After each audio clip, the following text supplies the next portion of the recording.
नीतीश कुमार कह रहे हैं कि शराब बंद है बिहार में, शराब बंदी है। तो बुनियादी सवाल, पहला सवाल तो नीतीश कुमार से भी पूछा जाएगा, अगर बंदी है तो शराब कहां से आ रही है, और शराब बंदी के बावजूद आ रही है तो पहले जिम्मेदार आप हैं। लेकिन देखिए कैसे आ रही है शराब। अब मैं आपको बताने जा रहा हूं, नीतीश कुमार को आप देख रहे हैं, बिहार में वैसे तो शराब बंदी है, लेकिन 2016 में शराब पर रोक लगाई गई थी सरकार द्वारा। सरकार ने कानून के जरिए इसे बैन कर दिया था राज्य में शराब से, लेकिन लगातार मौतें हो रही थी। उसके बावजूद घर बर्बाद हो रहे थे, महिलाएं परेशान थी, और जिसका नीतीश को सियासी फायदा हुआ शराब बंदी से।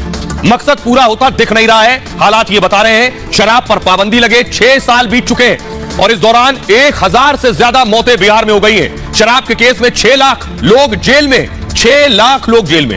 प्रतिमा 50,000 गिरफ्तारियां हर महीने हो रही है बिहार में। हर महीने 3 लाख लीटर शराब की जब्ती हो रही है। बावजूद इसके शराब का धंधा तो वैसे ही चल रहा है और बढ़ रहा है। राज्य में शराब तस्करों का बहुत बड़ा नेटवर्क है। पाबंदी के बावजूद ये खुलेआम शराब बेचते हैं, और से नेता, प्रशासन, पुलिस इन्हें संरक्षण भी देती है।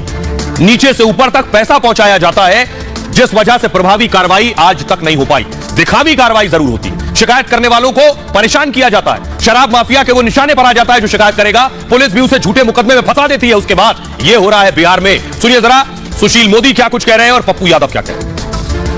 तो हमारे पास समाचार आ रहे हैं कि 40 से ज्यादा लोग मर चुके हैं, लेकिन सरकार छिपा रही है। सरकार कह रही है कि जब तक विसेरा रिपोर्ट नहीं आएगी तब तक इसकी पुष्टि नहीं की जा सकती है कि शराब पीने से मौत हुई, अन्य कारणों से मौत हुई। अब पिछले 6 साल में 1000 से ज्यादा लोगों की मौत हो चुकी है और 6 लाख लोग जेल जा चुके हैं। आखिर क्या सही है, ये क्या हो रहा है बिहार के अंदर? पुलिस राज कायम हो गया है। बीजेपी के लोग दारू में पकड़ा है कि नहीं? बीजेपी बनाने वाले दारू में पकड़ा है कि नहीं? हम जानना चाहते हैं। और आज आप राजनीति कर रहे हैं, 50-60 मौत पर राजनीति कर रहे हैं। मैं आपसे जानना चाहता हूं कि क्या कारण है कि आप मौत पर सवाल नहीं खड़ा कर रहे हैं, आप ऐसी चीजों पर सवाल नहीं खड़ा कर रहे हैं। इसमें खाली गाली गलौज से क्या होगा? सोचिए, ऐसा मुख्यमंत्री जो 40 मौत, और उन परिवारों से पूछिए क्या सोच रहे होंगे, क्या दिमाग में होगा। मुख्यमंत्री मौत पर कह रहा है पियोगे तो मरोगे, अपनी जिम्मेदारी नहीं बता रहा है। और सवाल बड़ा यह है कि पहली जिम्मेदारी खुद मुख्यमंत्री की है कि कैसे उनके राज्य में जहर बिक रहा था। खबरों में आगे बढ़ते हैं। आज की अगली बड़ी खबर है, क्या चीन जंग की तैयारी कर रहा है। सबसे बड़ी खबर है, चीन आखिर क्यों कर रहा है ये सब। आप देखिए, तवांग हो गया, डोकलाम हो गया, ये जो हरकतें चीन कर रहा है ये बेवजह नहीं कर रहा है। अगली तस्वीर दिखाइए, ये जो झड़प हुई, ये झड़प क्या सोची समझी रणनीति का हिस्सा है। चीन भारत को उकसाना चाहता है। चीन उकसावे की कार्रवाई अलग अलग जगहों पर कर रहा है। उसने जगहों को चिन्हित कर लिया है, और उसके बाद चीन की तैयारी बड़ी जंग की, बड़ी लड़ाई की है, इसीलिए वो हिंदुस्तान को उकसा रहा है।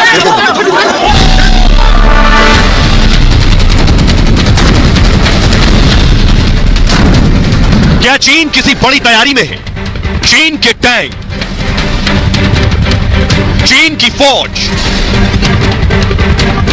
और चीन की तोपें, बख्तरबंद गाड़ियों का काफिला सरहद के पास बढ़ता जा रहा है। क्या चीन जंग की तैयारी कर रहा है? जिनपिंग के दिमाग में आखिर क्या चल रहा है? फिर कोई खुराफात करने वाला है चीन? जिनपिंग अपनी सेना से तैयार रहने के लिए कह चुके हैं। यह तैयारी किसके खिलाफ है? बॉर्डर पर बार बार उकसावे की चीनी कार्रवाई के पीछे चीन का कोई बड़ा गेम प्लान है। अब देखिए जरा, चीन क्या कर रहा है, क्यों कर रहा है, और चीन की तैयारी क्या है, वो आपको बताने जा रहा हूं, और इसके पीछे चीन की मंशा क्या है। देखिए जरा, दरअसल ये आप देख रहे हैं, ये उकसावे की कार्रवाई चीन कर रहा है। तवांग में पिटने के बाद चीन का झूठ सामने आया। झड़प के लिए भारत को जिम्मेदार ठहरा रहा है जिनपिंग। अरुणाचल सीमा के पास निर्माण कार्य तेजी से शुरू कर दिया है। गांव और सड़कों का निर्माण किया जा रहा है आसपास। सैटेलाइट तस्वीरों में चीन की चालबाजी साफ नजर आ रही। युद्ध के हालात में तुरंत मदद पहुंचाई जाएगी, इसकी तैयारी चीन ने कर ली है। यह बेवजह तो नहीं की, चीन के दिमाग में जरूर कुछ चल रहा है। एलएसी पर सैनिकों की तैनाती बढ़ा दी गई है। चीन ने एलएसी पर 3 ब्रिगेड तैनात कर रखी है अपनी। हर ब्रिगेड में 4500 सैनिक शामिल हैं। सर्दियों में लद्दाख के पास भारी जमावड़ा है, और पैंगोंग झील के पास पुल बना रहा है चीन। सैनिकों के लिए शेल्टर बना रहा है। यह तैयारी हमारे सहयोगी गुरसिमरन एलएसी से 6.5 किलोमीटर दूर तक पहुंचे। वो बंकर्स आपको दिखाएंगे। सबसे पहले रिपब्लिक की टीम पहुंची। पहली बार आप इतने नजदीक एलएसी पर कोई रिपोर्टर पहुंचा है। गुरसिमरन की रिपोर्ट देखिए।